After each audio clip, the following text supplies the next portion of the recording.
Bringing our guest still with us, criminal defense attorney Jeffrey Wolf, very familiar with these types of situations.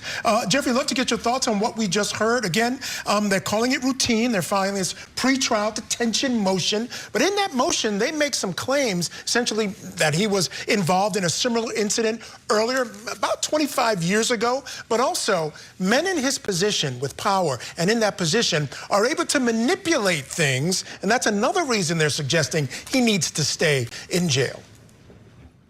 Yeah, I mean, they do speak out of both sides of their mouth when they file a motion giving all the aggravating factors that require him to be held in custody, and then give a press conference saying that this is what they would do in anybody's case.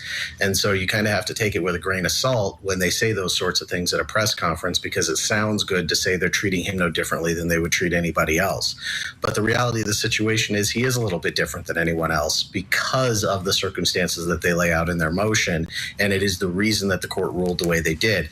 In Colorado, this wouldn't stand. Everybody gets bond in Colorado unless they're charged with first-degree murder, but the rules are different state to state. And in New Mexico, this flies. And so they are going to hold him in custody pending further judicial review in 5 days of whether that's going to be allowed.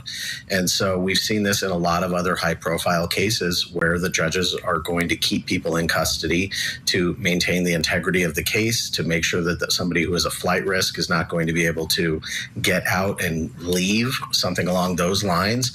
It's a little bit, feels a little bit icky to a defense attorney to see somebody just be able to be locked up when they haven't been convicted of anything. And in this case, the prosecutor just said they haven't even filed formal charges yet. Okay. And so holding somebody in custody when you haven't even formalized the charges yet is rough.